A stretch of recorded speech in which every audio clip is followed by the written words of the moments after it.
Bonjour, ici Maude Goyer. Dans les 5 prochaines minutes, je vous présente les sujets qui touchent la famille et la parentalité. Bienvenue à Famille à la Une.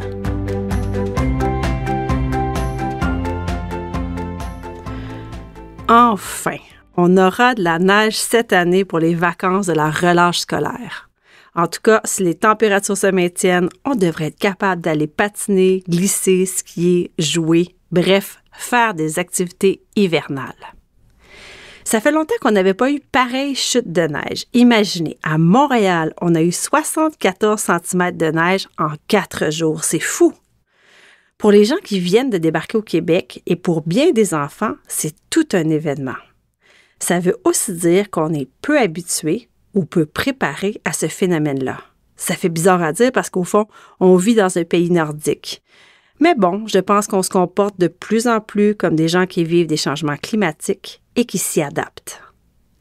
La grande quantité de neige peut donc surprendre et pour bien des familles, c'est sûr, elle réjouit. Mais l'excitation et la fébrilité ne doivent pas céder la place à la vigilance et à la prudence. On n'y pense pas toujours, mais la neige et la glace, ça peut être dangereux. Comme parents, il faut ouvrir l'œil. J'ai lu récemment quelque part qu'on devrait surveiller nos enfants qui jouent dans la neige comme on les surveille quand ils sont dans l'eau. Bon, je pense qu'il faut adapter selon l'âge, l'environnement et l'activité, mais il n'en demeure pas moins que la construction de tunnels, c'est vraiment problématique. Un enfant peut très vite se retrouver mal pris si la structure s'écroule sur lui. L'Hôpital de Montréal pour enfants vient tout juste de publier sur son site quelques conseils aux parents pour profiter de l'hiver en toute sécurité. On recommande par exemple de ne pas construire dans la neige des espaces clos, mais plutôt d'ériger seulement des murs. On dit aussi qu'il vaut mieux de ne pas jouer dans les tas de neige près des rues. Autre point à ne pas négliger, faire bien attention aux obstacles quand on va glisser. Le Centre de traumatologie de l'hôpital rapporte qu'il y a chaque année beaucoup d'enfants qui se blessent gravement en frappant un banc de neige, un rocher, un arbre, un poteau ou une botte de foin. Les enfants ne devraient jamais jouer seuls, ils devraient être accompagnés au moins d'un ami. Mon conseil, c'est profitez-en donc pour sortir prendre l'air vous aussi. Vous pourrez surveiller les enfants et en plus, ça permet de créer des souvenirs en famille, ça donne des petites joues rouges et c'est excellent pour retrouver son cœur d'enfant.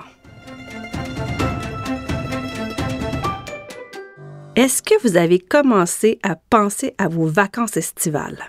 Moi, oui. Et dans ma planification, je ne peux pas m'empêcher de penser à ma destination fétiche, les États-Unis.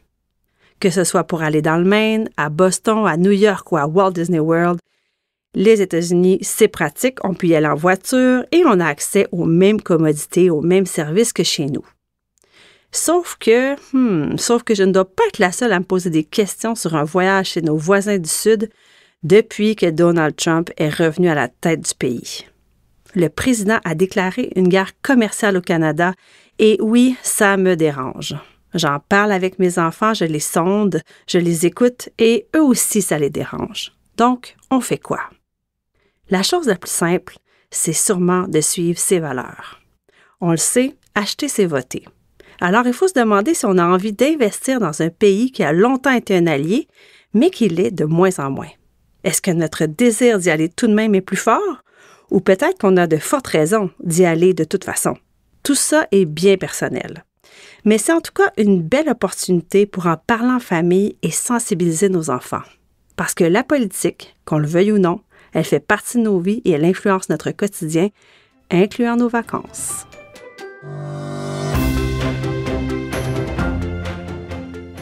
Je suis tombée en bas de ma chaise en lisant un article du magazine The Atlantic dans lequel il est question des séances de photos professionnelles prises en famille.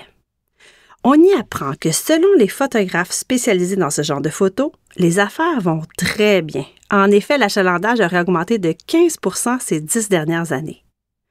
J'aurais pensé qu'étant donné que c'est si facile de prendre de bonnes photos soi-même avec son téléphone, les photos de famille seraient en perte de vitesse. Mais non. Et non seulement elles sont populaires, mais elles le sont malgré leur prix astronomique.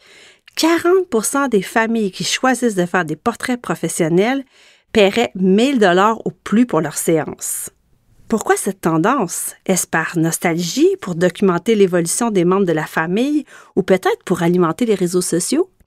L'article ne le dit pas, mais moi je pense que c'est une façon d'arrêter le temps et peut-être pour aussi garder des souvenirs pour ces vieux jours. Bon, ça doit faire plus de 5 minutes que je vous parle, il faut que je me sauve. Merci d'avoir été là et à bientôt.